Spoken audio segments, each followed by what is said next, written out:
questão da autoridade. A palavra de Deus diz que os filhos devem ser obedientes aos pais. E às vezes os pais se apropriam dessa palavra e usam essa autoridade de forma errada. Aí é usurpar, né? Sim, exatamente. Sim. E aí, o que nós esquecemos, enquanto pais e avós, porque isso também vale, talvez tios que tomem conta, enfim, é que a partir do momento que a gente faz isso, que a gente exerce essa autoridade com autoritarismo, a gente chama esse pecado, essa ira de Deus para nós pais. É como se o canhão virasse para nós. Porque o filho, a gente pensa assim, não, eu tenho autoridade, você tem que fazer o que eu mando, você tem que fazer o que eu acho, você tem que fazer isso. Mas eu estou oprimindo, eu não dou oportunidade, eu não tenho paciência, eu não converso, eu não entendo meu filho, sabe? Eu não entendo o lado dele, eu não entendo que ele está em outra fase, que não é mais a minha. Entendeu? Então eu acho assim, que a gente precisa se atentar muito para essas questões. Tanto, muito mais até, a começar na família. Uma vez uma irmã me disse que família é treinamento. Treinamento para fora. Então, é o primeiro grupo social. Sim, né? sim. E eu guardei muito isso. E talvez a gente possa estar se apontando muito para essa palavra. Não usurpar de tudo aquilo que Deus nos dá. Seja o que for. Ser bons mordomos. Isso. E aí tem um texto aqui em Filipenses, um trecho que fala assim de sorte, que haja em vós o mesmo sentimento que houve também em Cristo Jesus, que sendo em forma de Deus, não teve por usurpação ser igual a Deus. Aprendemos tudo de Cristo, né? Ele era 100% homem e 100% Deus. Mas naquele momento pontual ele precisava exercer ser homem. Então ele não usurpou da divindade que estava nele para prevalecer naquele momento. Porque naquele momento o plano é que ele fosse homem. Então, assim como Cristo exerceu essa obediência em relação à liderança do Pai, que nós possamos na nossa vida exercer a nossa obediência em relação às instruções da sã doutrina que a Bíblia nos apresenta. E não usurpar, mas utilizar daquilo que Deus coloca em nossas mãos para ser bênção na vida da igreja. Amém? Então vamos continuar aqui. Tem um texto muito interessante em Atos, que eu trouxe para vocês, e eu já coloquei aqui para nos facilitar. Vou fazer uma leitura um pouco mais dinâmica, tá? E estava ali um certo homem chamado Simão, que anteriormente exercera naquela cidade a arte mágica, e tinha iludido o povo de Samaria, dizendo que era um grande personagem. Mas como creram em Filipe, que lhes pregava acerca do reino de Deus e do nome de Jesus Cristo, se batizavam tanto homens quanto mulheres. E creu até o próprio Simão, e sendo batizado, ficou de contínuo com Filipe. E vendo os sinais e as grandes maravilhas que se faziam, estava atônito. Os apóstolos, pois, que estavam em Jerusalém, ouvindo que Samaria recebera a palavra de Deus, enviaram para lá Pedro e João. Então, em Samaria estava acontecendo um grande movimento espiritual. E primeiro foi Filipe, depois chegou Pedro e João para reforçar aquele movimento. Mas ali havia um homem muito importante que prevalecia, que ele exercia feitiçaria. E o povo acreditava naqueles sinais que aconteciam ali, que eram fruto da feitiçaria desse homem, que era um líder regional ali, que era Simão. Mas Simão, ouvindo Filipe, começou a estar com o grupo e chegou até a aceitar e a participar daquilo ali, e ficou observando todas aquelas coisas.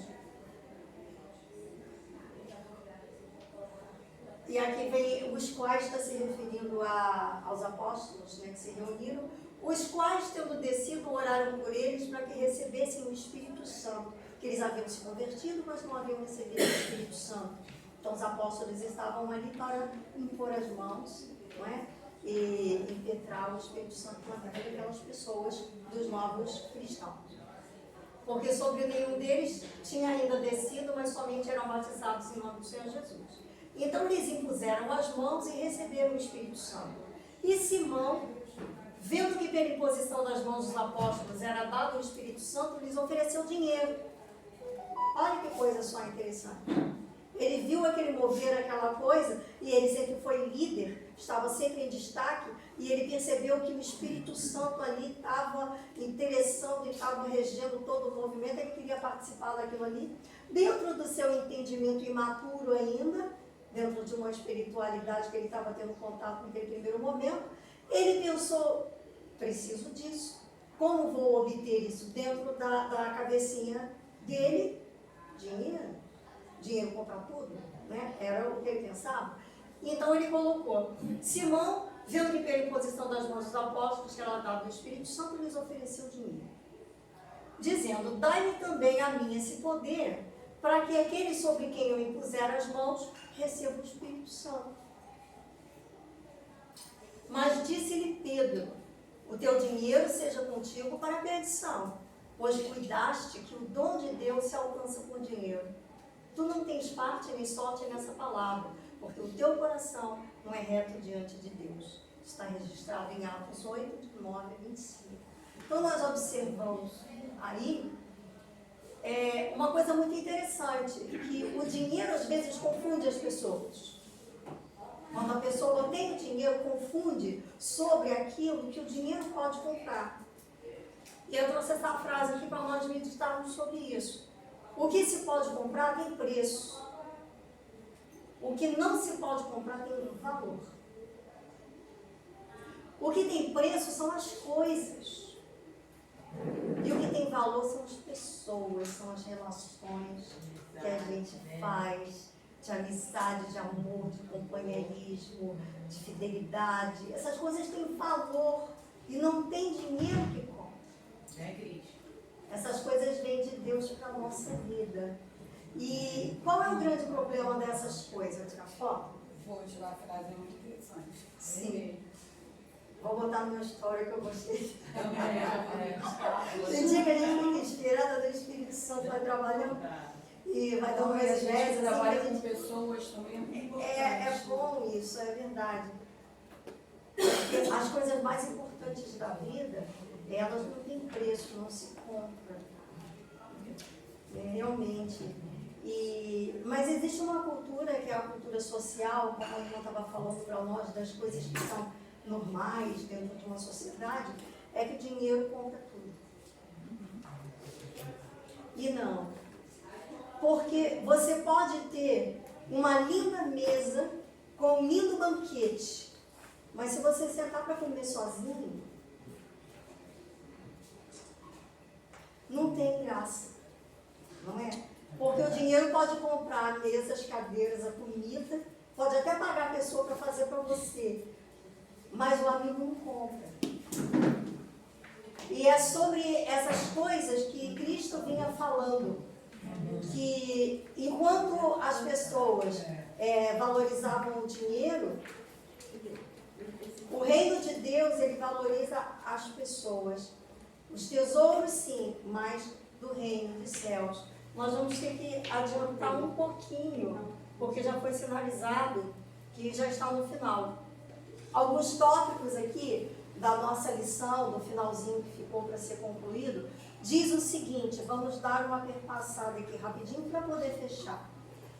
Se Deus permite que algum cristão possua riquezas, esse passa a ter certas responsabilidades para com seus semelhantes e para com o próprio Deus.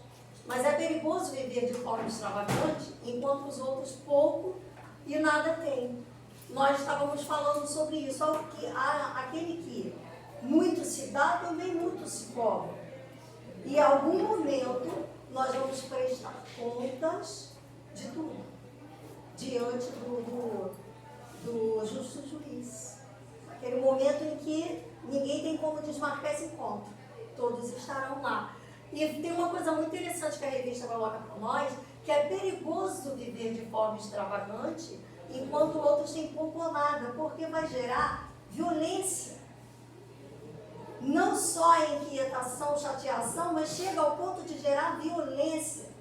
Porque a pessoa ostenta tanto, que aquilo ali vai suscitando uma ira no coração das outras pessoas e gera uma série de conflitos. como violência. Isso é a âmbito nacional. Nós temos numa proporção colossal, tal qual é o nosso país. Agora vem as eleições, e aí nós vamos ver gritarem as desigualdades sociais, e essas coisas acabam gerando violência. São contra essas coisas, são contra essa usurpação que Cristo sinalizava para nós o tempo todo.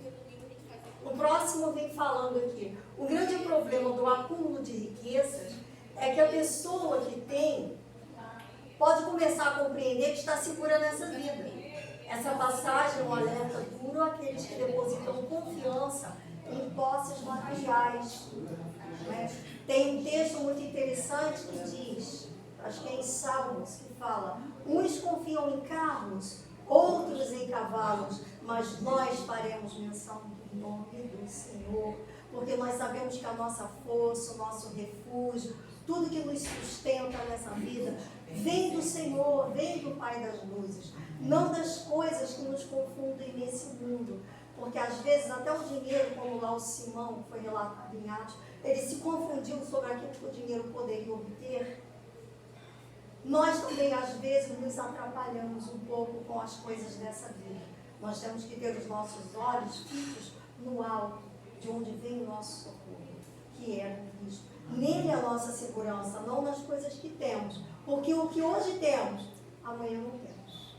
Mas as coisas de Deus, as palavras de Deus, a lei de Deus é eterna. E nós só somos eternos se estivermos nele. Palavras finais, vamos terminar pontualmente. Olha, hoje eu morei bastante consigo. Porque eu tenho uma tendência de, né? É porque o assunto é tão bom, é tão rico, a gente se estende. Falar de coisa boa, né?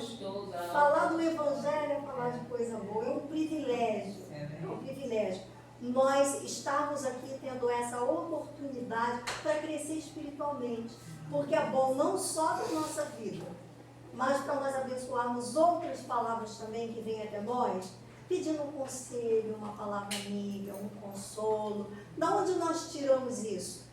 Da Bíblia, do Espírito Santo, da nossa comunhão que nós temos com Deus. Se não tivermos nada com Deus, nada também temos para passar. As palavras finais. Precisamos ser proativos no clamor e ação por justiça, para que a justiça se estabeleça e o opressor não domine. E nessas coisas nós temos embasamento na Bíblia, embasamento na lei, nos profetas, e nos que dizem também os apóstolos nas cartas. Porque toda a parte das cartas é a questão da doutrinação cristã, da nossa fé e prática, de como nós temos que exercer todo aquele ensinamento que Jesus nos colocou, que está relatado nos evangelhos. Então, toda essa compilação, quando nós lemos as cartas, nós estamos aprendendo a como exercer a nossa vida cristã, a nossa fé e a nossa prática. Hoje nós estamos encerrando Tiago, semana que vem nós vamos começar com 1 Pedro, que traz uns ensinamentos também muito importantes para nós. Muito bom nós estarmos juntos. Queria pedir para nós levantarmos e orarmos. Como estamos falando em comunhão, não é? Vamos dar as mãos aqui, é possível, para fazer essa oração final? Para simbolizar aqui a nossa conexão. A nossa conexão em Cristo Jesus, em tudo aquilo que nós estamos aprendendo e declarando. Como a irmã falou, não precisamos nem falar, só de viver, nós já refletimos agora. Que Deus nos abençoe nessas coisas. Amém? Oremos. Senhor Deus eterno Pai, Tu és maravilhoso, Senhor. Muito obrigado, porque nós temos a graça de sermos chamados filhos e filhas, Senhor. Porque nós fazemos parte da Sua família, Deus. Muito obrigado. Aqui essa igreja, nós estamos aqui reunidos enquanto família também, Deus. juntos um com o outro, ajudando uns aos outros, para que possamos trilhar, Senhor, firmes, Senhor, a passos firmes, em retidão na tua presença, o teu caminho que nos leva, Senhor, à salvação em nome de Jesus. Abençoa, Senhor, essa EBD, as pessoas que estão de casa nos assistindo, Senhor, abençoado, Senhor, por essa palavra, e que nós sejamos abençoados não só pelo entendimento, mas pela prática da tua palavra em nossas vidas. Em nome de Jesus nós oramos muito gratos. Amém. Amém. Nós cremos. Que mão gelada é essa? Eu sou assim gelada. Por isso que eu preciso de para me esquentar. Então, eu estava pensando,